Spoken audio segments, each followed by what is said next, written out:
Bom dia a todos, sejam bem-vindos aí a mais uma conversa, mais uma live nesses tempos de crise. Eu preciso agradecer muito você que tem escutado, independente do canal.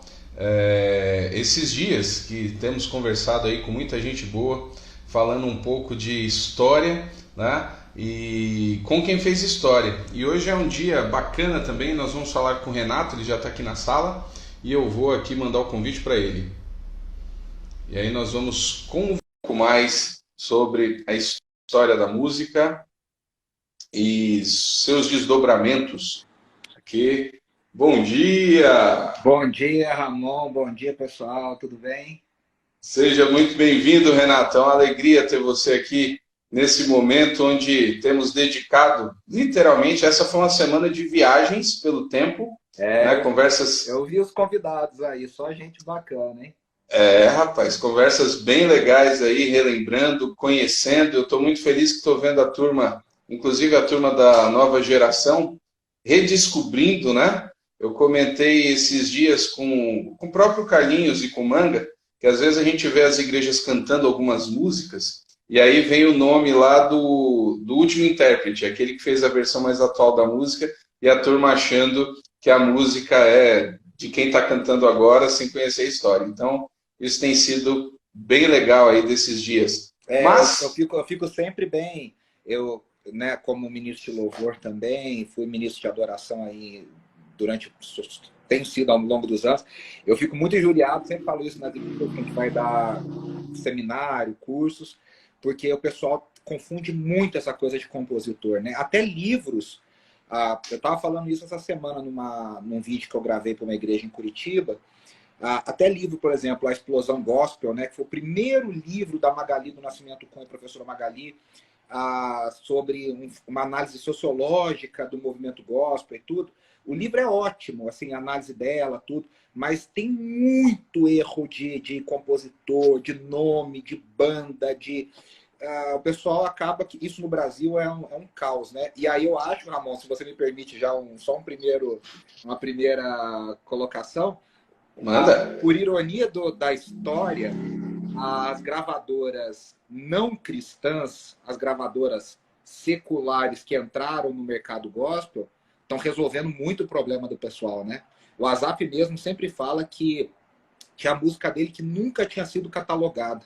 E a Som Livre foi lá, catalogou, arrumou, corrigiu. Então isso é um pandemônio no Brasil. Eu lembrei de uma história que envolve essa questão de composição. Eu trabalhava em Vencedores quando o Padre Marcelo lançou o primeiro CD dele. E o primeiro CD do Padre Marcelo é basicamente uma coletânea de músicas que as igrejas cantavam na década de 80 até metade da década de 90.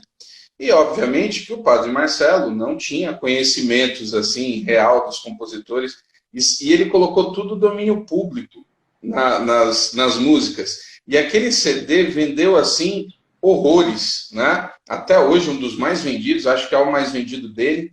E naquelas músicas ele gravou A Alegria Está no Coração. E essa música, que é um corinho aí, que as igrejas cantam até hoje, em acampamento e reuniões mais informais, né? E essa música é do Vavá Rodrigues, que foi de Vencedores e tem toda uma carreira.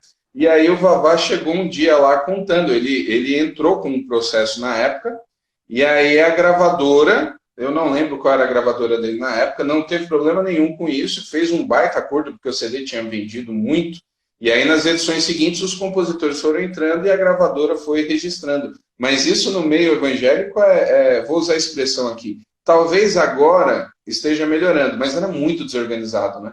Muito desorganizado, e quando a gente está falando aqui, talvez a gente ainda está analisando com uma boa vontade. Além de ser mal organizado, às vezes é com má intenção, né? E a gente você conhece os bastidores aí, não vou mencionar porque a gente não pode falar isso em público, mas quantas pessoas e quantos artistas já brigaram aí com gravadores, porque o negócio é barra pesada, né? É, O é. Ramon, você falou do BPC, a Lucitânia me escreveu ontem e hoje, eu trabalhei com a Lu nos últimos 6 anos, a Andressa lá na EBNU, e ela me escreveu e falou, o Ramon trabalhou com a gente no GTC, nosso amigo de longa data, vai ser muito bom. Longa data. Ela falou que agora ela está na aula de italiano, mas que assim que ela sair da aula, ela e o Assir vão assistir a live, estão acompanhando também. Bacana. O Assir acompanhou a semana toda, basicamente, foi bem legal. Foi meu primeiro emprego, eu entrei como office boy. A galera nem sabe o que é office boy hoje em dia. E eu entrei lá e aí eu me apaixonei. E eu quero saber contigo, você também é jovem e você é um pesquisador, né? Ministro de louvor, pesquisador. Como é que a música entrou na sua vida a ponto de te apaixonar desse jeito? Ramon, na verdade é assim, eu nasci em Poços de Caldas, sul de Minas Gerais. A minha história é um passeio pelo mundo evangélico. Eu estava até falando com a Lucitânia, o Bomilcar, essa semana a gente estava pensando no material, em alguma coisa, e eu estava falando justamente isso. Eu nasci em Poços de Caldas, eu tenho 35 anos, nasci em 85, e a minha família, meu pai e minha mãe sempre foram muito ligados embora não sejam músicos, mas a família do meu pai é uma família muito musical, a família da minha mãe um pouco menos, mas o pessoal sempre gostou de ouvir, participar. Então eu nasci ouvindo Vencedores, Azaf, Ademar, Guilherme Kerr, Morumbi.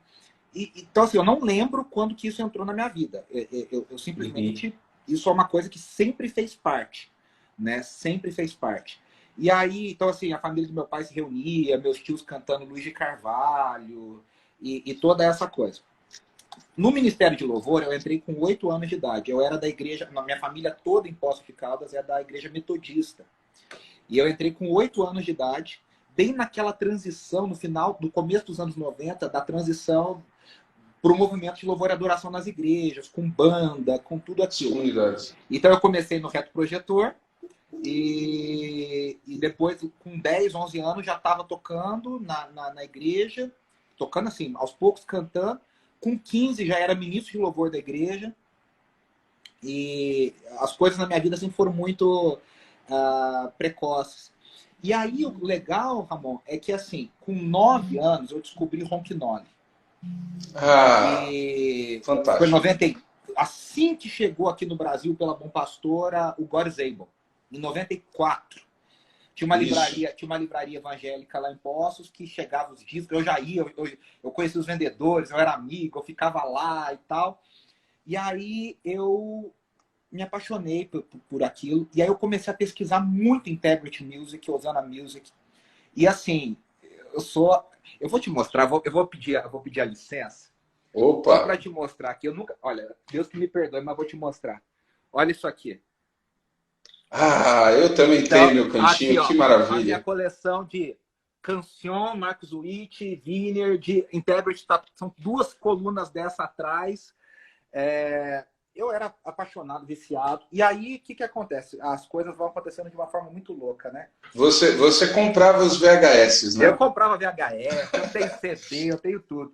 E aí, é isso aí. Eu não tenho coragem de jogar fora, Ramon, não consigo. É igual, minha esposa chega para mim, sobe no quartinho da bagunça, né?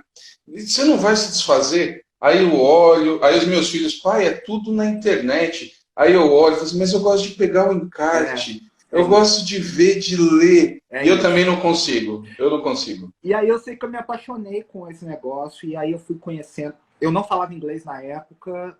Eu sabia as ministrações do Ronquinol de cor. E dali fui conhecendo Don Moen, Kent Henry, Paul Wilbur e toda essa galera. Bob Fitts. E aí, com 17 anos, eu conheci o Ministério Adoração Adoradores. Depois eu trabalhei com o Massal aqui em São Paulo. O mundo é muito pequeno. E aí a Integrity fez um instituto aqui, e chamava Integrity Worship Institute. E eu fui o aluno mais novo dessa turma. Eu tinha 17 anos de idade, e aí eu participei dessa turma. E assim, eu me formei nesse instituto depois, e a gente acabou criando uma amizade muito grande. Até hoje eu tenho amizade com o Mike Coleman, que foi o fundador da Integrity, diretor de troca e-mail, conversa. Eu estou conversando com ele, Ramon. A gente tem uma proposta de escrever um livro sobre a história da Integrity.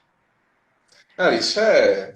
a influência no mundo inteiro. Não tem isso. Então eu quero... E a gente está conversando, e aí envolveria Don Moen, uma galera. Mas assim, E aí foi assim que eu me apaixonei. Aí logo depois, Samuel, eu fui com 19 anos, eu fui para Belo Horizonte, na primeira turma do CTMDT, o Centro de Treinamento Ministerial Diante do Trono. Estava surgindo. Uau! E aí eu estudei lá. Vamos só abrir um parênteses aqui, que eu quero aproveitar o gancho. Explica rápido qual era a ligação e como era a questão da Darlene com a Osana Musical Integrity. Porque tinha uma ligação, não tinha? Sim. Aliás, é isso aí que você falou de Lencarte, mudou, foi a minha ligação. O que acontece? Eu lia muito encarte. Eu era viciado em ler encarte. Então eu sabia a banda do Rock'n'Roll de corda, a Integrity de corda, o Diante do Trono, tal.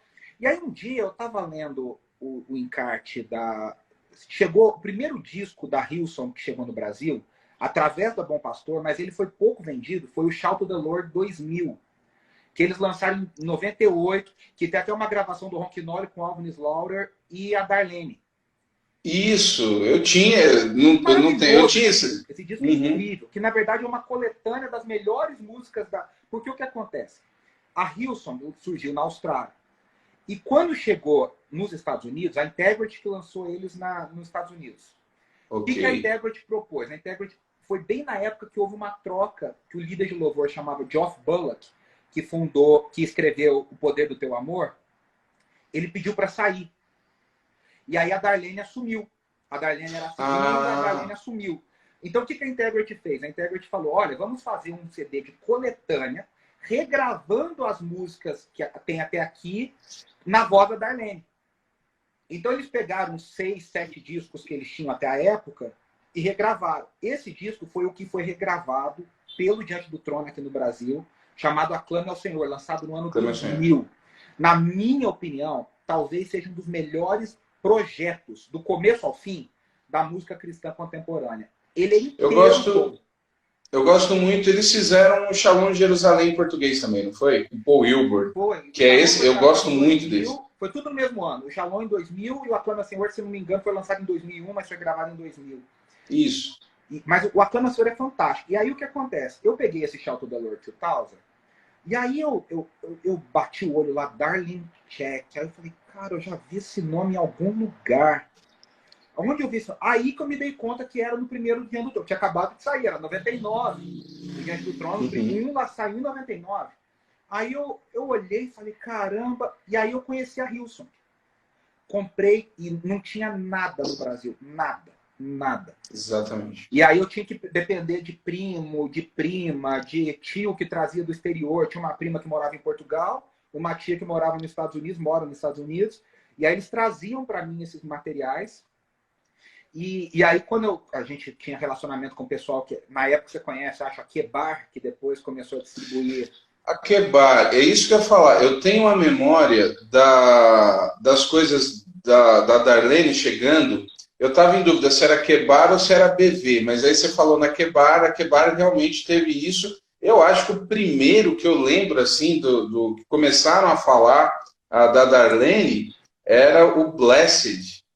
Eu acho que foi na época do Blessed, tinha um outro assim que era muito junto, e foi aí que eu comecei a ver o Hope. Ok, é isso aí.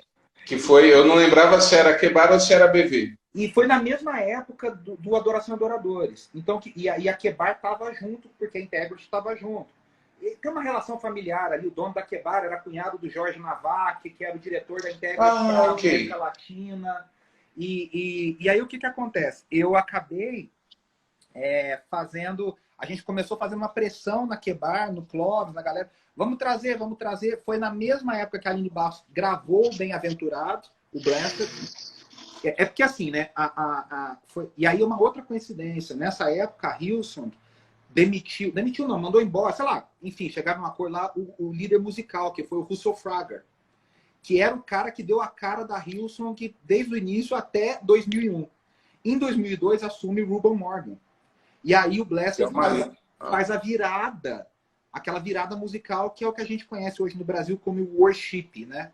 Que começou lá em 2002 com a Hillsong, no Blessed. O Blessed é um CD completamente diferente na história da Hillsong, né?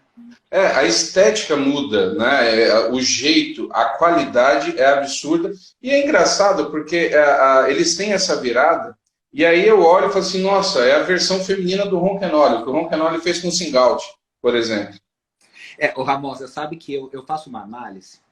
O Ronquinoli era o maior líder de louvor do mundo na década de 90. Sim. E eu até estava vendo uma live dele esses dias, ele falando que o God is Able foi o primeiro disco da Integrity que teve a foto do líder de louvor, do worship leader na capa. Se você parar para pensar, nunca tinha tido isso na Integrity. A Integrity era os desenhos, lembra? O Lift Him Up era o desenho. O disco da Live era o desenho. E aí, o God is Able foi o primeiro que teve aquele ele na capa. E aí, o que acontece? Quando em 98 a Darlene chama ele com Alvin Slaughter, a impressão que eu tenho é que houve uma passada de bastão ali. Meio que o Ronquinoli... Eles não sabiam disso, mas ali para mim é muito significativo. É o Ronquinoli falando para a Darlene, olha, agora é contigo. Porque a Darlene se torna, sem dúvida, nos anos 2000, a líder de louvor mais importante do mundo. E aí, olha que interessante, quando a Darlene ficou doente, em 2012, 13, ela teve câncer, né? O que ela faz? Ela vem para os Estados Unidos e ela grava um disco chamado Revealing Jesus. E ela chama o Israel Houghton e a Carrie Job, que naquele momento eram os dois líderes de louvor mais importantes do mundo. E a impressão que eu tenho é que ela faz com eles o que o Ronquinoli fez com ela lá nos anos 90, entendeu? Rapaz, eu gosto muito. Eu percebi assim, depois o Sing Out para mim é o auge. Não, o Sing Out ele não envelhece. Nunca. Você vê hoje, o Lift Him Up, você olha, ele é datado esteticamente. God's Able, musicalmente, ele é fantástico. Eu gosto mais do God's Able do que do Sing Out. O Sing Out, para mim, é uma junção assim, de tudo, né? Em São Paulo, nós tínhamos a Bíblica da Paz, que gravava tudo em português. E aí nós ouvíamos, nos apaixonávamos nas fitas VHS. Aí a Bíblica da Paz gravava em português e a gente tocava na igreja. Era essa a ligação. A Bíblica da Paz está para a Integrity, assim como a Aline Barros está para Hillsong. A diferença aí, se tiver alguém, pode ser que assista depois, a Aline Barros, vocalmente falando, estava um pouquinho... As regravações da Aline são muito boas, né? Com relação aí a questão toda, a Bíblica da Paz, o vocal era meio complicado às vezes. O vocal era complicado, mas eu acho que em termos de letra, em termos de versão... As traduções, né? A Bíblica da Paz é melhor que a Aline. A Aline tem algumas versões dela que são de chorar de ruim. Tem um negócio interessante nisso de versão, é uma conversa e a gente vai passeando pelos assuntos. Tem uma música da Vineyard que o Michael Smith gravou num dos melhores discos dele, que é o Worship, o vermelhinho, que é aquela que no Brasil ficou conhecido com Perto Quero Estar. Draw Me Close, chama o original. É isso aí. E uma vez eu perguntei para o pessoal do Vineyard, a Vineyard chegou no Brasil por VPC, né? Depois eles estiveram na Aliança, bem na época que eu fui para a Aliança também, que eu trabalhava, eles chegaram. E eu perguntei... Exatamente. E eu perguntei para eles, cara, por que vocês não gravam Aperto Quero Estar? Porque é uma música Vineyard. Eles estavam fechando o repertório para Grande Deus, o primeiro CD deles na Aliança. E aí eles falaram para mim, o Milton, ele falou, cara, a versão do Toque no Altar está tão difundida que não vale a pena para a gente gravar com a letra original, com a versão correta. Para quem não sabe, né, Ramon? A versão do Toque no Altar não é uma versão. Eles praticamente fizeram outra música. A única coisa mantida do original é a primeira frase. Perto quero estar. O resto todinho é outra letra. E é interessante, esse projeto do Michael W. Smith é interessante. Eu estava até falando com a Andressa aqui, já estava perguntando, a gente estava conversando sobre isso. O Michael W. Smith teve uma sacada muito grande. E ele fez o que no mundo do marketing se chama de reposicionamento de marca, né? Porque quem conhece na geração mais de 20 anos para cá, o Michael W. Smith é worship, o Michael W. Smith é adoração. E o Michael W. Smith ele era pop. Ele era pop completamente. Ele era um Backstreet Boys. Tem uma música que a Aline Barros regravou, que é uma que ela acho que foi no Sem Limites, que é aquela... Menina. É isso aí, essa música mesmo. Ela é muito pop. Tem uns vídeos no YouTube que você acha, Michael Smith cabeludo, blusa vermelha, dançando. Se mexendo, dançando. Ele era um estilo completamente diferente. Eu tava vendo, a gente tava assistindo aqui esses dias de quarentena, a gente tava vendo alguns filmes antigos. E a gente tava assistindo Letra e Música com o Hugh Grant e a Drew Barrymore. Fantástico. E eu adoro esse filme. E aí eu tava falando pra Andressa, falei assim, ó, o Michael W. Smith é isso aí, ó, o Hugh Grant na pop. Ele é isso. É isso. Boa. E aí ele faz aquela... A ideia do Michael W. Smith é fazer aquele repertório, né? Aquela set list dele com as melhores. Maravilhoso. E ele relança as músicas. A Draw Me Close é uma música que tinha passado desapercebida pelo mundo, né? A própria Lord, I Give You My Heart, da Wilma Morgan, não era uma música... Porque essa música foi gravada no original no Touching Heaven, Changing Earth, em 98, na Hillsong. E esse disco é tão bom, tão bom, tão bom, que essa música, no meio dessas todas, se perdeu. E aí o Michael W. Smith vai lá e pinça essa música e relança. Ele grava o Above All, né, do Paul Baloche. O Paul Baloche é um querido, a gente... Inclusive, conversa bastante. Estamos pensando em trazê-lo para o Imersão IACA 2021, se Deus quiser. Paul Baloche. E ele sempre fala, olha, tem gente que acha que essa música é do Michael W. Smith até hoje. Porque ficou, né? Não tem jeito. Nós entramos aí pela Integrity, pela Hillsong, e você ia começar a falar da tua experiência no Instituto do Diante do Trono. Então, conta aí. E aí, em 2004, eu fui para a primeira turma do Diante do Trono, do CTMDT. A minha história é muito atrelada ao CTMDT, por quê? Em 2005 eu me formei, e no dia da formatura, a Ana Paula, na hora que me deu o canudo, ela falou no meu ouvido assim, meu pai quer conversar com você. Ela falou, meu pai quer conversar com você. E ele quer que você fique aqui ano que vem, vamos conversar. Aí a minha família tinha toda ido para Belo Horizonte, para a formatura. Eles trouxeram as minhas coisas e eu fiquei. Aí fui conversar com o pastor Márcio me falou, olha, eu queria ver se a gente podia te aproveitar de alguma forma. Aí a Ana Paula falou, a gente quer que você fique no CTMDT, mas era um começo. E aí, resumo da ópera, eu comecei no CTMDT em 2006, sem um cargo definido, sem salário, o que eu tinha era comida e hospedagem. E aí as coisas foram acontecendo, virei professor. Em 2007 eu abri essa matéria de História da Música Cristã, ainda muito incipiente.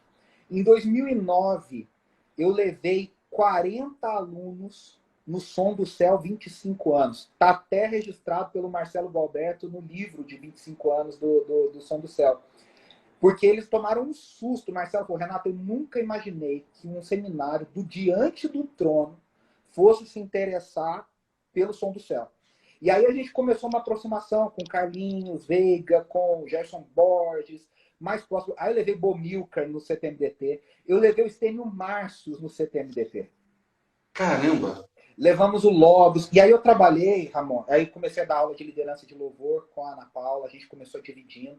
Em 2009 a Ana foi para os Estados Unidos de novo. E aí eu assumi a disciplina. Aí foi nessa época que ela me incentivou. Eu escrevi um livro que faz 10 anos que foi lançado, que é o Mergulhando na Adoração, que é basicamente um resumo do Ministério de Louvor, assim, do começo até a prática. Graças a Deus é um livro que já vendeu 7.000 cópias no Brasil todo. E isso para o Brasil é muita coisa, ainda mais para um livro independente. E tem sido usado aí ao longo dos anos por equipe de louvor. E assim, eu fiquei no CTMDT até 2012, integralmente. Depois eu voltei em 2014 com a Andressa, 2015 e 2017 como professor convidado de História da Música Cristã Contemporânea. Ali no CTMDT eu tive mais de 750 alunos do Brasil e do mundo. E assim, eu sou muito grato. Tenho divergências teológicas? Tenho divergências teológicas. Mas amo a Ana, amo o coração. Acho assim, a obra do Diante do Trono são músicas maravilhosas. Acho que muito reformado tem preconceito, e eu conheço muitos reformados, tenho muitos amigos reformados, estudei com os reformados, fiz o meu mestrado no Andrew Jumper, o primeiro mestrado em teologia. Amo os reformados de paixão, mas assim, sou um reformado contemporâneo, mas eu acho que eles às vezes têm preconceito sem conhecer muito, sabe? E aí depois vim para São Paulo, trabalhei com uma sala, e aí em 2014 nós fundamos o IACA, Instituto de Adoração, Cultura e Arte. E aí temos trabalhado com Você fundou com o Massal?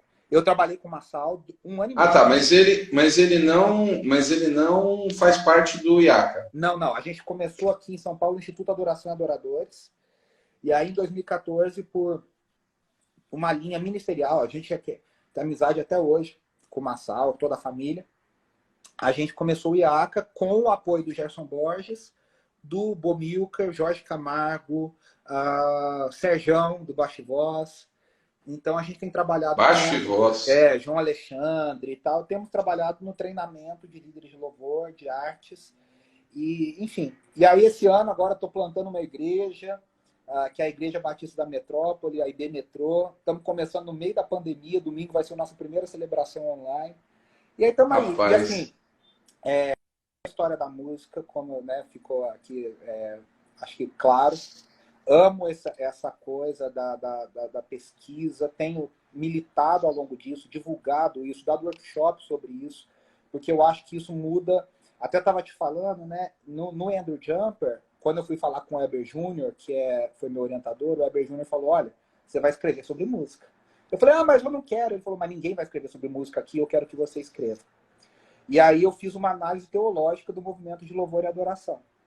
Então, por exemplo, a gente não tinha isso lá nos anos 90, né, Ramon? Então, por exemplo, o movimento de louvor e adoração inteiro no Brasil, ele nasce e ele bebe dentro do movimento carismático, que é uma noção de mover do Espírito, atuação do Espírito Santo, sinais e maravilhas. Então, eu tenho um amigo do Projeto Solo, Guilherme Amarino, que ele fala que muitas igrejas beberam dessa fonte carismática no louvor e adoração e acabaram criando uma esquizofrenia litúrgica, é o termo que ele usa.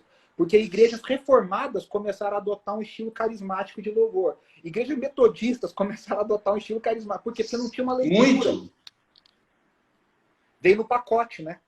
Sim. Eu não sei se você tem essa leitura, é claro, eu não sou acadêmico na área de música, então essa coisa de música vem muito da minha própria experiência, minha paixão com a música, e vendo literalmente o surgimento. Eu sou só 5 anos mais velho que você, eu sou de 80, e eu sempre, meus pais, eles não tocam, mas também música lá em casa. O meu pai chegava e dava de presente vinil, sabe assim? Era um presente que ele dava para minha mãe, eu me apaixonei pelo vinil, era um negócio assim muito bacana. Os movimentos não nascem coordenados, mas a gente tem, por exemplo, e é curioso, porque no sul do Brasil vem o Asaf Borba. Né? No mesmo ano ele se converte do Ademar, os dois se convertem, sem se conhecerem. É interessante essas coisas. Doido isso. E o sul, em termos de igreja evangélica, é um dos estados mais complicados. Né? A cultura no sul ela não é evangélica. E o Asaf, lá no Rio Grande do Sul, ele influenciado, ele fala da influência de vencedores, mas ele tem muito dessa questão, como você colocou, carismática, né, assim, no estilo de louvor, e as comunidades vão brotando sem nenhuma conexão, porque hoje é diferente, hoje as pessoas, alguns até brincam e dizem que são franquias, né? Hoje as pessoas nascem com estilo e tal, mas elas vão brotando. Você tem esse movimento no Sul. O Rio de Janeiro, as comunidades no Rio de Janeiro, no início dos anos 90, são absurdos. Em São Paulo, a Comunidade da Graça. Se me permite falar, aí que está a chave do negócio. Você tem toda a razão no que você está falando. E aí que está a chave do negócio. Porque o ponto em comum é o avivamento chamado de renovação carismática nos anos 80. Que que romperam com as comunidades romperam com as denominações tradicionais. A maioria, na verdade, foi expulsa, né? Não rompeu, foi expulsa. É a história do Asaf, é a história do Ademar, é a história do Coenonia. E aí, dentro dessa renovação, que hoje é chamada de renovação carismática, que está muito mais ligada à católica do que à protestante, mas ela começou na renovação protestante, viu-se uma necessidade de um novo tipo de louvor. E aí, com as comunidades no Rio de Janeiro, Zona Sul, Vila da Penha, Nilópolis, Irajá, lá no sul com a Azaf, era metodista, que depois virou comunidade de Porto Alegre, em Goiânia, com César Augusto e Robson Rodovalho juntos, que era a comunidade de Goiânia, depois eles brigaram, o Robson Rodovalho fez a Sara Nossa Terra, o César Augusto... E a influência deles na música, com Koinonia, nos anos 90, assim, enorme. O Koinonia era um dream team, né? O Koinonia tinha todo mundo ali junto, quer dizer, a maioria carioca, até hoje eu não sei o que estava todo mundo fazendo em Goiânia, e Goiânia foi o centro de louvor durante muito tempo, né? Por causa do Koinonia. Você já viu as histórias, ou ouviu, da gravação do Koinonia 1 do Aliança? Que foi produzido pelo Azaf na Life, né? Que ele montou um estúdio lá na casa do Bené, se eu não me engano, e eles foram para lá junto com o Gerson Ortega. Foi o Azaf e o Gerson Ortega. E esteticamente, as capas, algumas, elas vão adquirir a estética da Usana Music no Brasil, a desenho e tal, atrás. Na minha dissertação, eu falo que olha para você ver, tem duas influências no Koinonia. A capa é Integrity total. Por exemplo, a Integrity tinha uma faixa em cima escrito Praise and Worship e embaixo um selo escrito Osana Music e um selo embaixo escrito Praise and Worship. Isso. O Koinonia coloca a faixa, não tem nada escrito, mas a faixa tá lá. Coloca a faixa. E depois ele escreve. E aí, por exemplo, a Maranata, antes da Integrity, fazia a série Praise, que até deu origem à série Louvor do VPC aqui no Brasil. De Vencedores. Lá em Vencedores tinha um arquivo lá, a série completa, fita cassete, cara. É maravilhoso. E aí o que acontece? Como já tinha Louvor do Vencedores, eles colocaram adoração. Então a série do Koinonia era Adoração 1, Adoração 2, Adoração 3, Adoração 4. E acho que eles foram até o 11, não, 14, se não me engano. É que até o 10 ainda é com aquele time, depois muda. Em São Paulo, a Renascer vai criar o Renascer Praise, porque já tinha louvor, já tinha adoração, e eles colocam a série do Renascer Praise. Só frisando aqui, o pastor Edson, tenho muitos amigos entrando, inclusive eles brincaram com a questão de reformados, né? São reformados. Ele pede para você dar uma palavra sobre o louvor congregacional hoje. Então, vamos caminhando para você fazer essa... E aí, o que é interessante? Eu estava... Na PUC, agora eu terminei o mestrado em setembro, eu fiz uma análise sobre o papel do louvor congregacional na mudança litúrgica.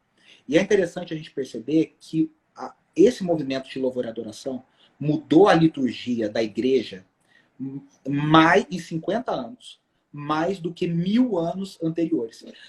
A música cristã contemporânea mudou mais a liturgia da igreja do que a reforma protestante mudou para a liturgia católica. Então, assim, isso é um pouco assustador. Tiveram muitas coisas boas, mas tiveram muitas coisas que a gente adotou.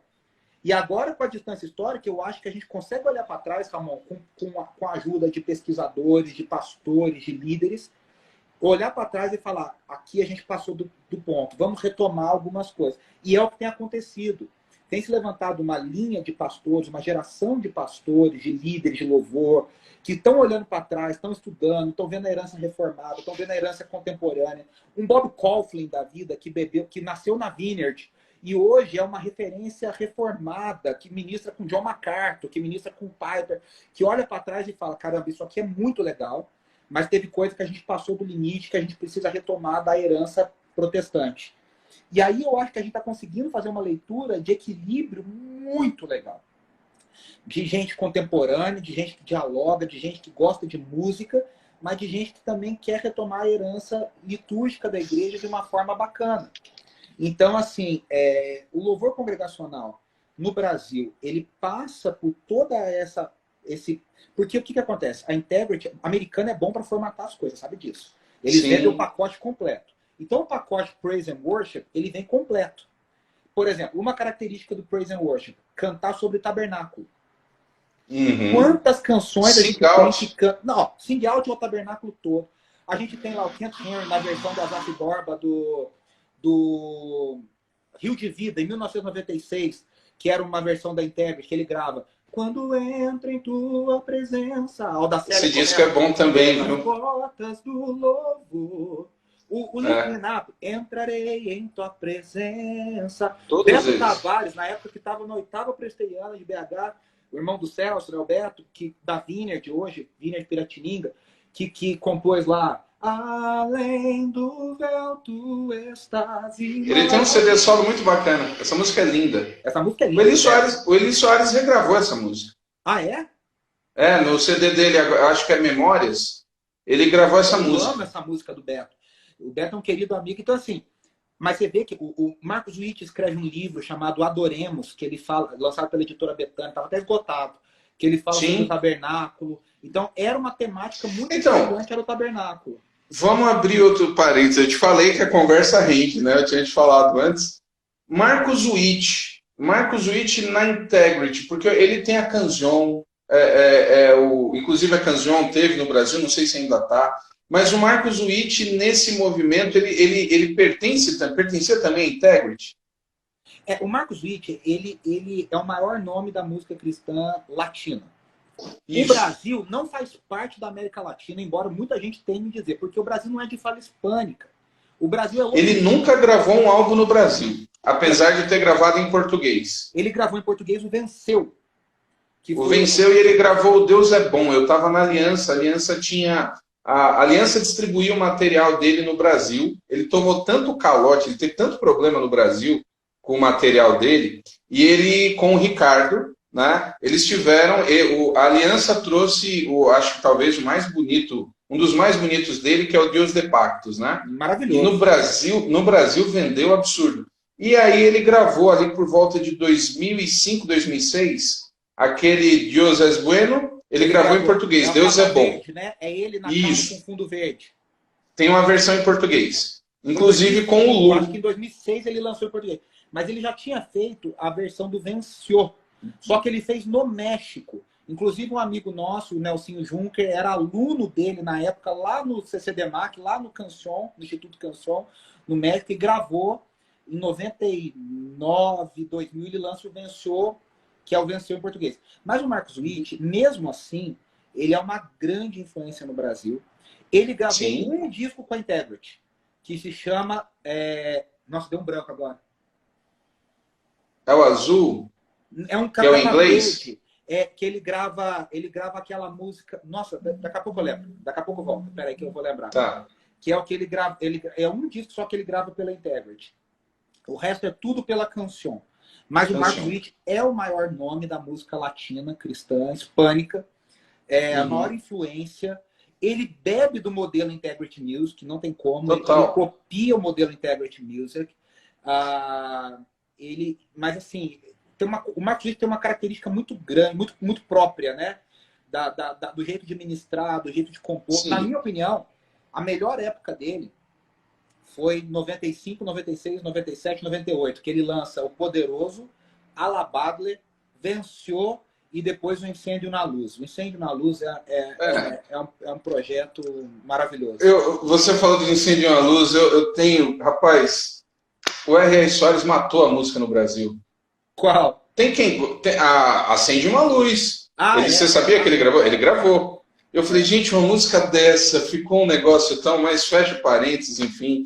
Prossegue, eu entendi. Eu vejo... Tem muita música. Um discípulo do Marcos Witt no Brasil, embora ele não seja muito... Opa, vamos ver aqui. Oi? Repete, é que deu uma travada. Voltou? Pode falar. Voltou. Um outro discípulo do Marcos Witt no Brasil é o Ronaldo Bezerra, né? Que foi aluno do Marcos Witt e gravou Jesus, tu és meu bom pastor, tu conheces. Então, assim... Eu te louvarei, ele que trouxe para o Brasil, que não é do Marcos Witt, né? Isso. Então, assim, que aí vem muito dessa onda, quem bebe vem muito nessa linha. O Ademar gravou um disco inteiro do Marcos Witt, né? Ele fez a versão do Você e Eu, Tu e Joe. Sim, verdade. E em 98, o Ademar vai gravar em Jerusalém com o Marcos Witt, no CD... que ele canta a música, o Marcos Witt fala: desde São Paulo a Brasil, Ademar. Sim, Ademar. É verdade. Um jeito bem peculiar. Então você estava falando disso, e aí no louvor congregacional, nessa ponte, né, que você está vendo da reflexão dos excessos com equilíbrio. E assim, o que acontece? A gente tem no Brasil algumas coisas que a história explica. Por exemplo, no Brasil, o Guilherme Kerr ficou como um grande reformado, né, Ramon? O Guilherme Kerr é celebrado no Brasil como um cara reformado. E o Guilherme Kerr não é reformado. O Guilherme Kerr, ele é carismático de origem teológica. Guilherme Kerr crê no poder do Espírito, crê na ministração profética, mas pelo momento histórico, ele trabalhou com Ari Veloso era reformado. Batista do Morumbi. Na fundação da Batista do Morumbi, e ficou. Aí a galera, os reformados falam, porque, nossa, o Adhemar, o Azaf, porque é antigo. Mas se a gente analisar, olha, eu sou muito amigo do Adhemar, você também é amigo do Azaf, tem grande amizade com a Ana Paula, e eu vou te falar, a teologia do Azaf e do Adhemar é praticamente idêntica à teologia da Ana Paula.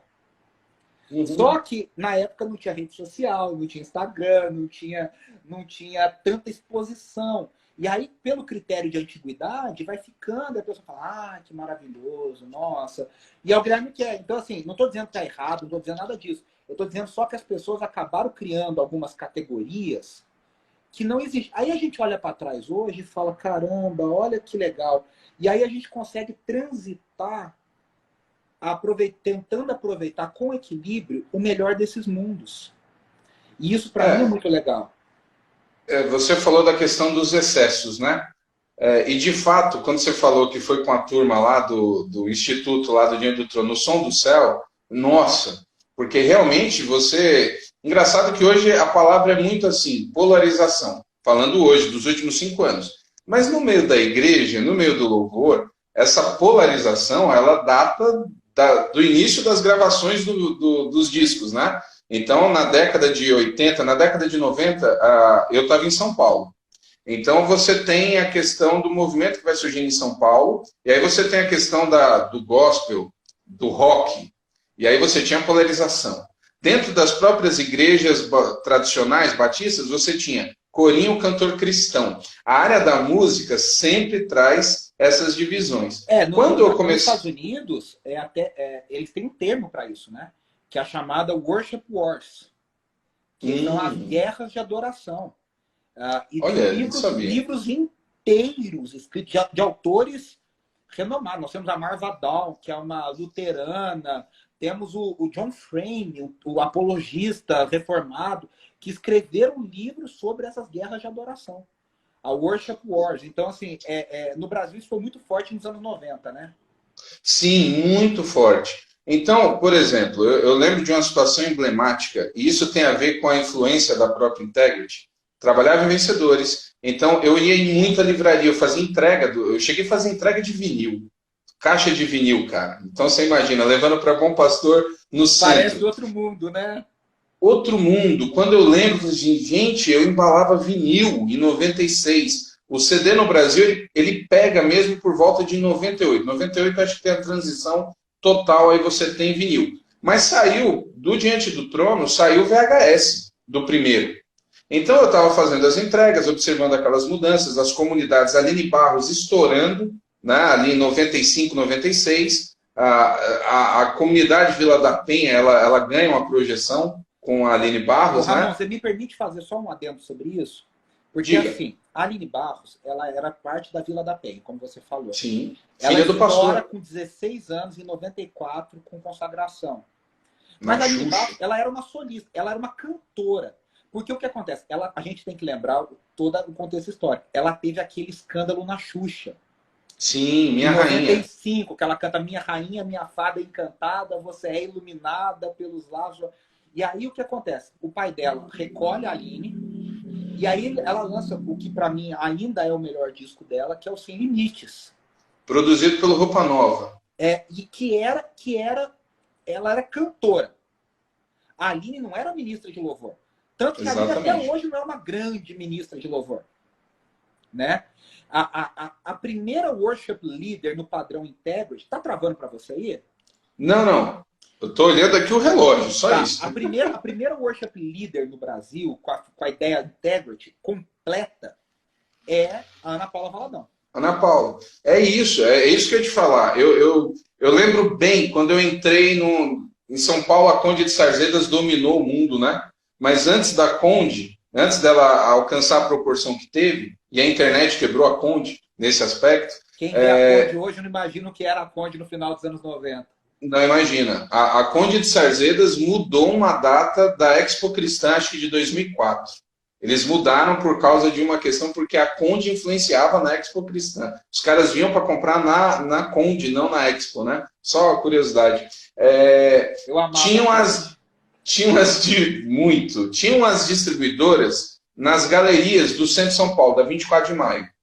E aí eu vou fazer uma entrega, entro lá numa das lojinhas, cara, cartaz para todo lado. Não era o ministério, o primeiro não sai como Diante do Trono, um ministério Diante do Trono. Igreja Batista da Lagoinha, Diante do Trono. Eu acho a capa mais feia das séries todas. O cartaz era horrível, mas quando eu entro, vou citar aqui, o dono da loja era o Haroldo Vasconcelos, depois ele cantou até no Som Maior. Está escutando Aclame ao Senhor na voz da Nívia, porque quem grava primeiro é a Nívia Soares, é ela que canta num. E na igreja, o grupo de louvor estava começando. A Nívia ainda era Nívia Costa, ela não era casada. Verdade, Nívia Costa que está acreditado. E eu cheguei, ouvi a música, fiquei apaixonado. Eu gosto muito da Nívia, da voz da Nívia. A Nívia é uma grande amiga, beijo pra ela. E eu fiquei ali ouvindo, falei, cara, o que é isso? E aí ele me disse, estou distribuindo, porque eu Diante do Trono não tinha achado distribuidor em lugar nenhum. Em São Paulo, inclusive, as pessoas não acreditavam. E ele colocou o VHS. Quando eu bati o olho e vi a estética, todos muito novos, estamos falando de 98, 99, Ana Paula né? tinha 21, o André tinha 18 nessa época. Aquele blazer com aquela gola, aquela coisa assim. Mas esteticamente, na hora eu me lembrei, eu falei, cara, Integrity. Você quer que eu te fale uma curiosidade? Diga. A Ana Paula tinha acabado de voltar dos Estados Unidos. O disco que tinha sido lançado naquele ano, em 90, eles gravaram dia 31 de janeiro de 98. O disco lançado em 97 pela Hillsong, nos Estados Unidos, era o God's in the House. O God's in the House, a Darlene está com uma camisa branca e um sobretudo preto. É a mesma roupa que a Ana usa na gravação do Diante do Trono 1. Até essa influência do vestuário é igual. No God's in the House, ela gravou Te Agradeço. A Ana Paula conhece o Te Agradeço do Dennis Jernigan e regrava no português. Agora, essa história do Diante do Trono 1 é muito legal, Ramon, porque assim, eles não imaginavam. Eles fizeram 5.000 cópias. E eles tiveram que vender vale CD, porque eles não tinham dinheiro para gravar. O CD foi gravado dia 31 de janeiro e foi lançado em novembro. Havia um boato na Lagoinha que o Diante do Trono tinha roubado o dinheiro da galera. E eles fizeram 5.000 cópias. Esse disco vendeu 1 milhão. Sim, foi um absurdo. Agora, ele estourou um pouco, ele estourou quase um ano depois, né? E aí tem... e a gente precisa lembrar o pessoal, situar, eu sempre falo, a Igreja Batista da Lagoinha, para os padrões brasileiros e batistas, ela sempre foi uma igreja grande. A Igreja Batista da Lagoinha é uma das igrejas que vai dar sustentação ao surgimento dos batistas renovados, batistas nacionais. A Batista Nacional. A Lagoinha, junto com o Ernesto Tonini, era o José Rego do Nascimento. O José Rego do Nascimento, fundador da Lagoinha, foi junto com o Ernesto Tonini, o fundador da Batista Nacional. Exatamente. São um dos que vão dar sustentação para esse movimento dentro dos batistas. Então, sempre foi uma igreja grande. E eu lembro que eu observei isso até o Preciso de Ti. Eu li lá, no primeiro, não sei se os textos mudaram, né, com o passar do tempo, mas eu lembro bem que no primeiro era assim, 7.000 adoradores diante do trono se reúnem, tal. Aí vai para o segundo, que eu acho que é o CD menos trabalhado deles, o Exaltado. Porque o 1 estourou em cima. O que acontece com o Exaltado? O Exaltado foi gravado em 99. E foi quando o Diante do Trono 1 estourou no resto do Brasil. Isso. Então, e aí, logo depois, eles gravam em 2000 Águas Purificadoras, que foi aquele sucesso todo. Que foi um sucesso. E então, ele fica exprimido. Ele ficou prensado entre esses dois. E tem uma das músicas mais bonitas do Diante do Trono, que eu acho que é Dona do Meu Coração. Não, pra mim, eu falei pra Ana esses dias, eu mandei uma mensagem, porque esses dias ela comemorou 20 anos da gravação.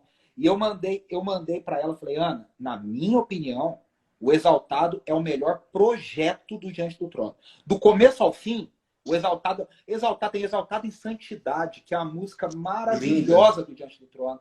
Tem a própria Exaltado, tem Santo Deus, tem Amigo Fiel. Dono do Meu Amigo Coração. Fiel, verdade. Cara, esse disco é inteiro maravilhoso. Mas mesmo assim, no Exaltado já tinha lá, acho que era 7, aí depois foi para 9, já foi, falei, nossa, no início dos anos 2000 isso, né? Aí vai para o Águas Purificadoras, que aí eu acho que já vai para, assim, tipo, 12 mil pessoas, e aí chega na gravação do Preciso de Ti no Mineirão, que é trocentas mil pessoas, a gente vai acompanhando essa escala. Foi o recorde público do antigo Mineirão.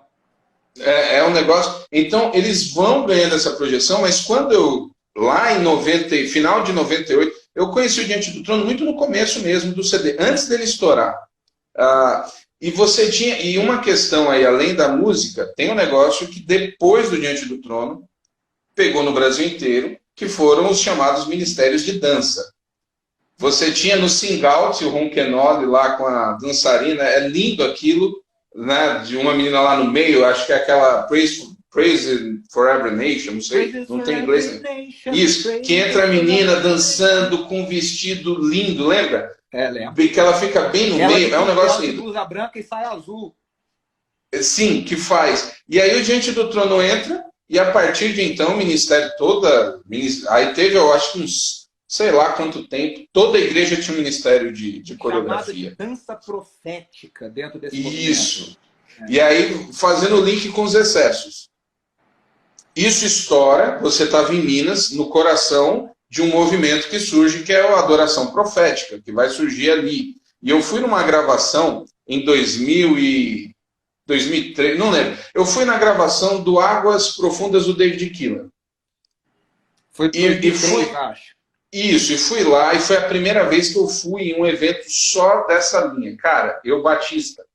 Fui lá porque eu gosto de música, e o Fogo e Glória Curitiba do David Keelan é espetacular. Aquilo foi um impacto na minha vida. Para mim é o melhor disco do David Keelan. Eu brinco com algumas pessoas, falei, basta saber que o back dele é a Nívia e a Heloísa Rosa. Cara, é isso que eu falo. Elas fazem o back. Do Brasil, Heloísa Rosa e Nívia, cara. E Nívia. E eu fui na gravação, cara, quando eu entrei, aí passava gente correndo, gente deitado, com a bandeira de Cuba, com não sei o que, isso é um ato disso. Depois você olha. Eu olhei e eu levei Som da Chuva, cara, que era o que muito forte. Movimento, Dan Duque, o mesmo movimento. Dylan, Cris Tristão. Eu chamo isso de adoração extravagante. Adoração extravagante. Isso, Cirilo, que vai ter Poderoso Deus. Eu levei os adolescentes da minha igreja, cara, para a gravação do CD, achando que era uma gravação normal. E assim, alguns foram ficando assustados. E eu falei, gente, eu vou ser mandado embora. Cara, Mas os excessos eram muito grandes. Você entende, então, que tem uma turma que tem revisto um pouco disso? Tem. E você sabe que é o seguinte, né? A adoração extravagante, ela é um movimento muito rápido. Ele cresce exponencialmente. Porque o que acontece? O Diante do Trono lança o movimento de adoração extravagante. Pouca gente sabe. Em 2001, a Ana está fazendo o segundo congresso do Diante do Trono, lotado. E ela chama Casa de Davi, Mike Shea e Davi Silva, que ninguém conhecia, ninguém sabia quem era. Que era o do Leão lá, o CD. Rio do Leão. Era chamado Rio do Leão. E aí, quando o Mike Shea e o Davi Silva vão na Lagoinha, rapaz, bota no YouTube, é um reteté. É água para tudo quanto é lado, é chofar, é gente caída, é gente dançando, é gente pulando. E ali, no ano seguinte, a Ana chama o Antônio Cirilo. No terceiro Congresso do Trono. Tudo de Minas, né? Estão em Minas. Todos em Minas, todos em BH. Que, na verdade, todos orbitavam em torno do Dan Duque e da Marty Duque. Então, o que acontece? Aquilo ali vai explodindo, só que é um movimento de muito excesso. Então, o que acontece? Mas como é que você fala isso? Eu olho. Bom, primeiro que a gente viveu isso na prática. Eu fui em Som da Chuva, eu fui em Fogo e Glória, eu fui em Casa de Davi. Eu vi gente rasgando a camiseta, Ramon, na unção, enfim. Agora, olha os frutos. 20 anos depois, olha para trás e deu tanto de gente que rodou, sapateou, virou, babou, e hoje está completamente afastado do Evangelho. Uhum. Mas não são um, não são dois, não são três. É muita gente. É muita gente. A Lagoinha sofreu com isso. Então, mas assim, ao mesmo tempo tem muita coisa interessante. A Nívia é um bom exemplo disso. A Nívia, ela é fruto do movimento extravagante. Quem conhece a Nívia como amiga, como pessoa, ela é extravagante. Só que as canções dela são cristocêntricas, são bíblicas, a administração... Cara, ela tem uma, Emanuel. É maravilhoso. Cara, aquela música, ela é assim um negócio... Vou fazer uma propaganda, hein? Vou fazer a propaganda que o João Paulo vai ficar feliz com a Rádio Transmundial. Daqui a 3 semanas vai sair o meu... daqui a 2 semanas, sem ser essa, daqui a 2 sextas-feiras, sai o episódio do meu podcast, #Adoração pela Rádio Transmundial, com a Nívia, que eu gravei com a Nívia. Oh, que privilégio. O João Paulo, eu estudei muito com ele, né, cara? Ele tem um lance de... não sei, cara. Fala direito, mano. O pessoal conhece o João Paulo, vai entender. Eu conheci a Ana Paula Valadão, ela participa do... Se eu não me engano, ela cantou com a Turma do Print. Ela cantou no Louvores da Garotada. Isso, Louvores da Garotada. E eu conheci a Ana, conheci assim, musicalmente falando, cara, cantando com Sóstenes Mendes, Santo é Teu Nome. Maravilhoso. Que era um nome da época ali, a Igreja Batista Getsemane, né? Inclusive ele gravou... Não sei onde ele está. Ela fala que foi a primeira experiência de gravação dela foi com Sóstenes. Ela grava esse Santo é o Teu Nome, que é lindo esse disco. A voz da Ana tá incrível nesse disco. Ela tinha 16 anos. Mas ela grava antes com ele um disco, não sei se você conhece, Ramon, que é maravilhoso, do Sóstenes, pela Getsemane, que se chama Rei do Universo. Você já viu esse disco? O Vencedores chegou a distribuir o Getsemane. Rei do Universo, viemos te louvar. Cara, é lindo. Eu ouvi. Ele tinha um da capa azul. É esse. Não, esse é meio amarelo. É meio amarelo. Assim, cara, é lindo. Assim, eu trabalhava, eu comecei na expedição e tudo ia para lá. Cara, eu passava o dia ouvindo todo tipo de música que chegava, porque Vencedores, na década de 90, é uma das grandes distribuidoras de material, de CD, de disco, no cassete. No pastor já falindo, né? Já baixando a bola, né? E chegava muita coisa para Vencedores. Tanto é que Vinha chegou em Vencedores, que tem toda uma... Logos, o Vencedores remasterizou o Grupo Elo. Então, eu conheci o Grupo Elo, até pela minha idade, obviamente, o Elo acabou no início dos anos 80, eu conheci em Vencedores quando chegaram os CDs remasterizados. Então, chegava muita coisa e eu ouvia o Assir, ele participa, né, e com certeza vai ouvir isso aqui depois, ele brincava assim, Ramon, você não rejeita nada, você escuta tudo. E tem uma história engraçada, porque o Assir entra na... Você conheceu a sede de Vencedores? O escritório lá no Brooklyn? Bastante. Então, era lá no fundo, na casa do fundo, a expedição. Então eu chegava e ficava lá. Aí um dia o Assir chega e eu estou escutando, cara, assim, alucinadamente o Diante do Trono 1, por causa da música que a igreja ia cantar. Aí o Assir chega e fala assim, você conhece isso aqui? Aí eu olhei para ele e falei, você conhece? Falei para ele, cara, isso aqui vai pegar, muito antes de estourar. E o Assir falou assim, pois é, rapaz, a Ana, ela até viu para a gente distribuir, mas não deu muito certo, não sei o que e tal. E passou acho que 1 ano e meio assim, entrou na sala e falou, cara, eu devia ter dado um jeito, né? Porque o Diante do Trono, ele vai montar um sistema de distribuição e vai ter uma empresa há muito tempo, mas antes eles... 4 andares. A empresa tinha era impressionante. Foi na época que eu trabalhei, que eu vivi lá. Mas, Ramon, em termos de sucesso, não teve nada igual no Brasil, igual a Diante do Trono. E não vai ter. Porque agora o sucesso está muito diluído. Porque agora está tudo muito diluído. Então, aquela época era uma época ainda dos poucos, dos grandes, né, por causa do momento. Eu conversei a primeira live aí, eu estou aproveitando, eu sou pastor de igreja local, eu amo história da música, o máximo que eu fazia era escrever alguns textos, eu nunca tinha conseguido organizar. E eu estou aproveitando essa fase para fazer as lives, né, e deixar registrado, depois eu subo para o Face e tal, e o YouTube. Eu conversei com o Fábio Sampaio, foi a primeira live que eu fiz. Querido, que está em São Paulo, na Presbiteriana, fazendo um trabalho fantástico, e a música que ele lançou agora é linda.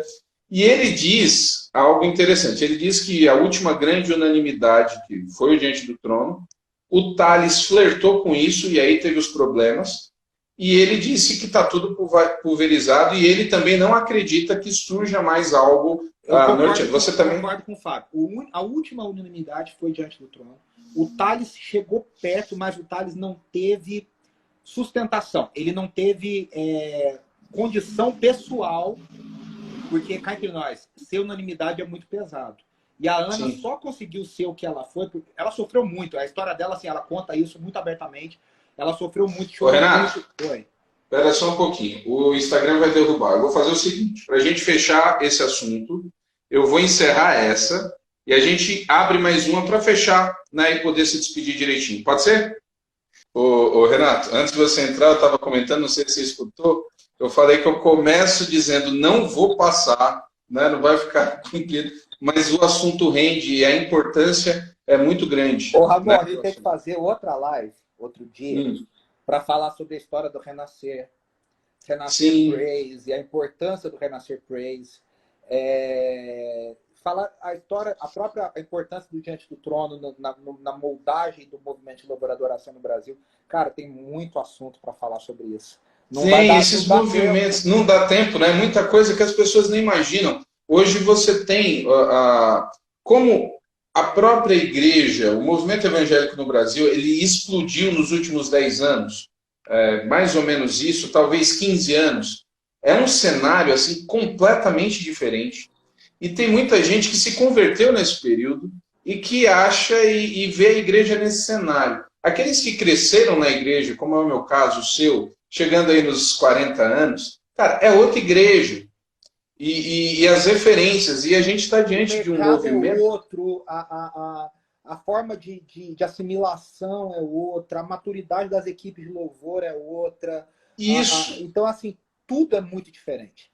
E aí a gente está falando de 20 anos atrás, cara, era uma coisa assim, completamente diferente. A forma como a gente acessava, como a gente chegava, como a gente tinha acesso à cifra, como a gente... E se a gente volta mais ainda na época da Batista do Morumbi, era muito diferente ainda. Então, quer dizer... Tem gente que nem sabe, por exemplo, você falou da Batista do Morumbi. A importância da Igreja Batista no Morumbi pós-vencedores. Vencedores também dão uma live, né? Tudo que eles quebraram, tudo que eles fizeram. Dá para fazer uma live só de vencedores. Mas a importância do Morumbi com missões e adoração, por exemplo, que eram os trabalhos que eles lançaram. O Morumbi foi o grande... Para começar, né? Ali foi um... A gente não acredita em acaso, mas ali foi um João Alexandre, Guilherme Kerr, Nelson Bonilca. De gênios. Ô, Ramon, cá entre nós. O João é tão gênio, mas ele é tão gênio, que o Jorge Camargo, que já é monstruoso, que vai falar com você também semana que vem. Sim. Quando tá junto com o João, reverencia o João, porque o João é monstruoso. Impressionante, né? O João é o João é daquele de um na geração, assim. Ele é fora da curva. Só que aí a gente tem a liderança do Guilherme Kerr, que para mim é o Chico Buarque evangélico, a qualidade da letra do Guilherme, o refinamento do Guilherme.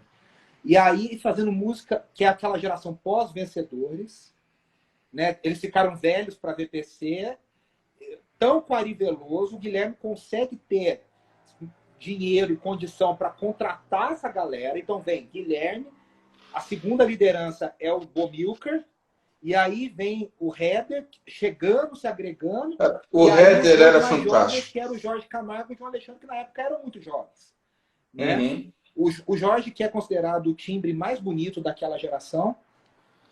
E assim, cara, aquilo ali tem as cantatas, Vento Livre. Sim. A Consola Meu Cantata Luz. A Cantata Luz vem depois, né?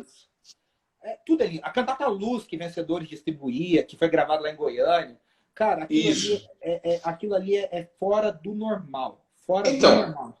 Aí é a grande questão. Quero ver como você, que é estudante, inclusive, acadêmico, você escreve sobre isso.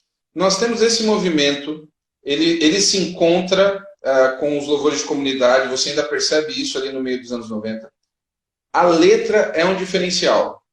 Nós sabemos e já falamos sobre a importância da integrity, inclusive no Diante do Trono, esteticamente o estilo.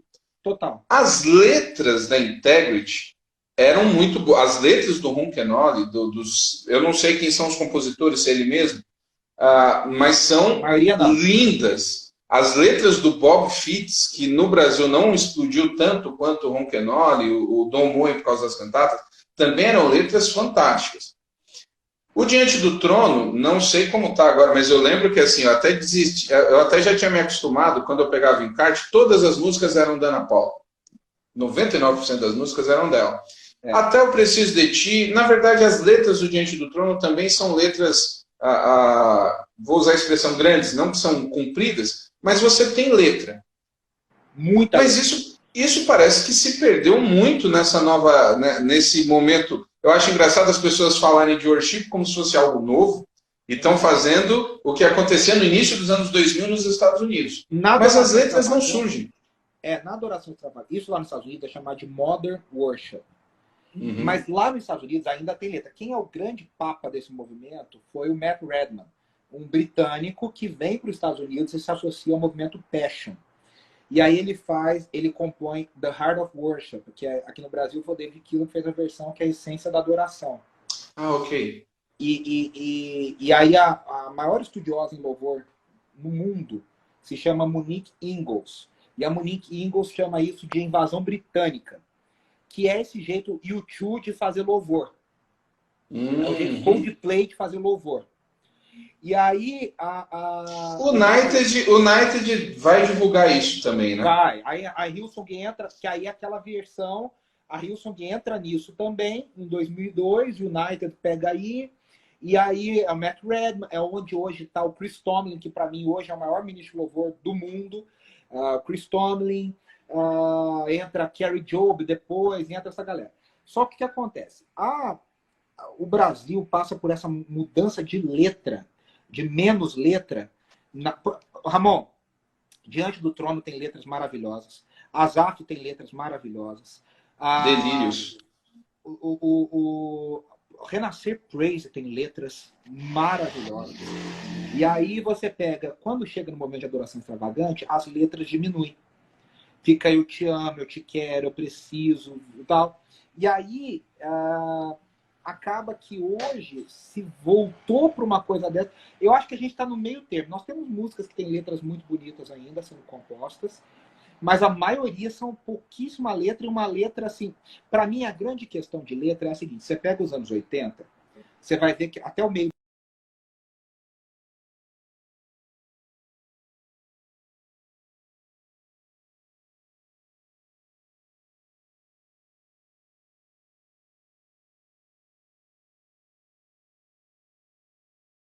O pessoal sinaliza aí se parou para vocês também. Agora voltou. Voltou. Beleza. Então, Pode falar. a gente tem queremos, viemos, estamos, buscamos, desejamos, em todo mundo. Azaf, Ademar, Daniel de Souza, Renascer, Diante do Trono. Hoje impera muito o individualismo. Então é eu quero, eu preciso, eu tenho. O ponto de partida é o ser humano. Então aí, para mim, a letra já muda muito. E é a grande questão de bons compositores da atualidade. Vou fazer uma provocação. Oi? Vou fazer uma provocação para você. Você não vê que você não enxerga que o Diante do Trono tem uma influência grande nessa questão do individualismo no louvor? Eu acho que Diante do Trono. Deixa eu pensar nas letras. Nessa questão. Tem um pouco. Mas assim, eu acho que isso vem piorando muito. Ok. Certo. Porque ainda as músicas do Diante do Trono, embora sejam mais na primeira pessoa, elas ainda são muito cristocêntricas e ainda falam muito da glória de Deus. Sim. Agora, o problema é que a gente começou a quebrar muito isso, entendeu? Então, assim, o pessoal elogiando tua boina aí. Aí os caras vêm e comparam com a de Mota, né, velho? Eu quero morrer, né, velho? De Mota é feio demais, mas tudo bem. Aqui, ó, esse Jacobs, eu acho que é Jacobs, tá falando, né? Matt Redman, pra mim, um dos melhores compositores. Verdadeiramente é. Pra mim, assim, o panteão dos 5 maiores compositores do mundo tem Matt Redman e tem Paul Baloche, né? Que são, assim, 2 monstros da composição congregacional. Entendi. Esse cenário atual é um cenário... Como eu saí de São Paulo, você está me ouvindo? Desculpa, tá me ouvindo? Eu não ouvi. Fala de novo. Tá, eu falei assim, eu saí de São Paulo em 2007, estou aqui na região de Teresina hoje, Piauí, Maranhão aqui, e eu saí do meio do cenário, né, assim, das gravadoras e tal. Eu confesso que eu me perdi um pouco nessa virada da chave aí do worship. E eu tenho uma certa dificuldade de entender como foi que a adoração extravagante...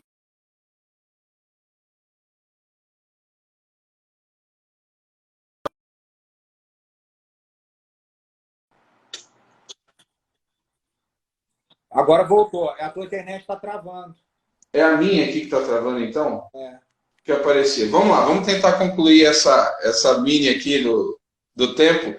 Essa virada, você entende hoje que o worship, na verdade, ele está mais próximo da adoração extravagante do que qualquer outro movimento. Eu lembro muito, por exemplo, do Cirilo. O Cirilo, o Santa Geração, eles têm ali, eu brinco que algumas músicas a gente vai cantar no céu.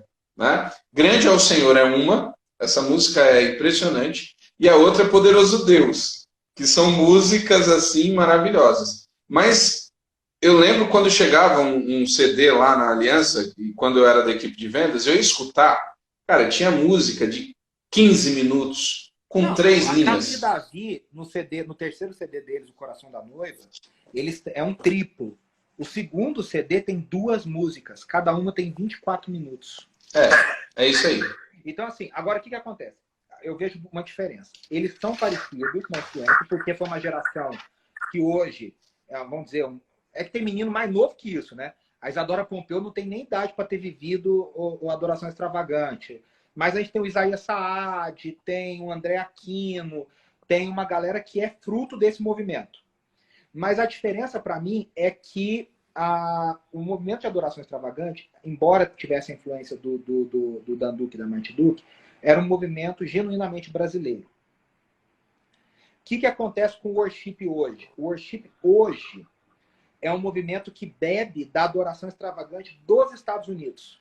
Okay. Com Bethel e com outras... O Dunamis é brasileiro, né? O Dunamis é brasileiro, mas assim, só por um acaso, né? O Dunamis, toda a estética é americana. Tudo deles é nome inglês. É Dunamis Farm, é Dunamis Worship, é Dunamis Way of Life. É tudo americano. Tudo americano, né? Entendi. Você inclusive, falou aí... A igreja deles agora não chama Monte Sião mais, né? A igreja deles agora chama Zion. É verdade.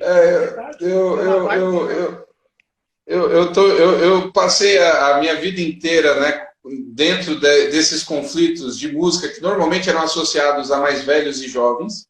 A gente sempre ficou muito assim, né? E eu me vejo talvez na posição hoje do velho, porque tem umas coisas que na minha entrada dos 40 anos, eu estou tendo muita dificuldade de... O Edu lá da DAI está confirmando lá, ó. Zion Church. Zion Church. Essa geração dos Church, né, cara? Bola de Neve trouxe isso. Bola de Neve Church, e aí você tem um monte de Church. Eu tenho dificuldade. É a igreja que está pintada em preto, né? Se não está pintada em preto, não pode ser Church.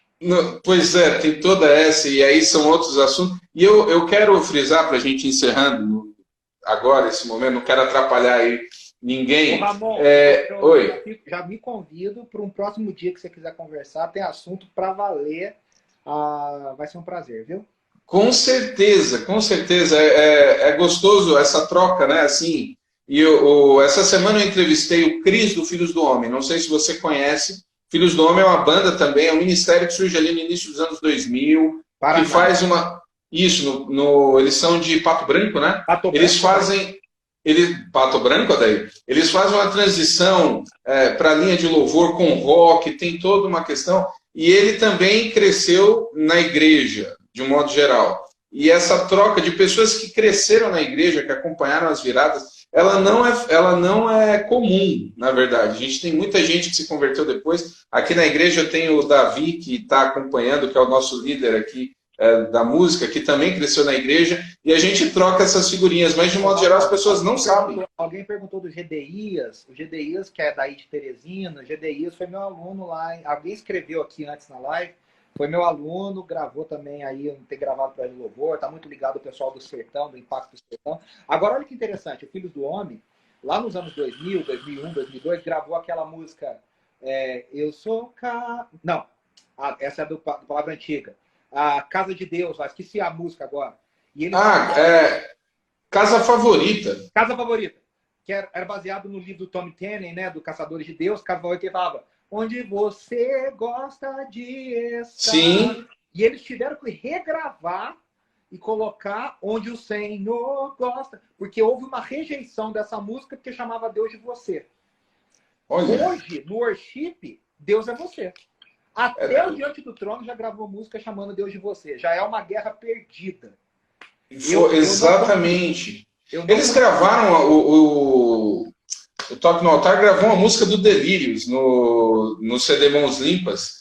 É uma versão muito, muito bacana, né? E eles passaram por tudo isso e a turma hoje ela está meio perdida nesse aspecto, né? Então, uma das ideias aqui de fazer essas lives, de deixar registrado, teve um pessoal falando sobre salvar. Eu sempre salvo as lives e coloco na página do Facebook, né? Que é assim que eu estou fazendo. Cara, para você ter ideia, eu não tenho um canal no YouTube. Agora que eu estou começando a fazer para colocar essas conversas. Porque assim, as conversas têm sido muito ricas e as pessoas precisam entender mesmo essas diferenças. Traçar esse panorama. E a pessoa entender quais eram as características da época, o que se falava na época, o que... Por exemplo, eu falei, a Ana Paula foi a primeira líder de louvor. Mas não foi o Asaf Ademar? Foi e não foram. Porque o Asaf Ademar não ministrava, essa figura worship ele não é. Você escuta os discos do Asaf, ela fala, aleluia! O Ademar fala, grande é Jeová. E acabou, era essa ministração. Eu lembro do Asaf ensinando Celebrai, pulando com violão ali. Inclusive, Renato, vou ver se depois você pode me ajudar nisso aí no off. Eu já estou sendo chamado, olha que loucura, estou sendo chamado de machista porque nunca conversei com nenhuma mulher, com nenhuma cantora. Eu não consegui. Eu tenho aqui, vou marcar, tem a Lucélia que está aqui online, nós vamos conversar também. A Lucélia Guedes, ela tem um trabalho muito bacana, com a MPC, inclusive, aí em São Paulo, e ela é aqui de Teresina, né? Mas no que diz respeito à questão lá dos anos 90, nesses movimentos, encabeçando os movimentos, você tem Ludmilla, você tem Cristina Mel, uma figura muito importante, não na adoração, mas em termos de música, né, de divulgação. Soraya Moraes. Audacélia, né? Audacélia. Mas assim, eu nunca consegui, né, agendar, marcar. Né? Então não é que eu não saiba da importância das mulheres, mas eu nunca consegui. Aí o pessoal, você só fala com homem. A história só foi escrita por homem. Falei, calma, gente, eu vou conseguir. Na verdade, isso é super... Quem fala isso não conhece a história. As mulheres tiveram um papel fundamental, principalmente na década de 90. Nós estamos falando de Audacélia, nós estamos falando de Ana Paula, nós estamos falando de Sônia Hernandes, nós estamos falando de uma galera que... A Ludmilla na Koinonia. Ludmilla na Koinonia também.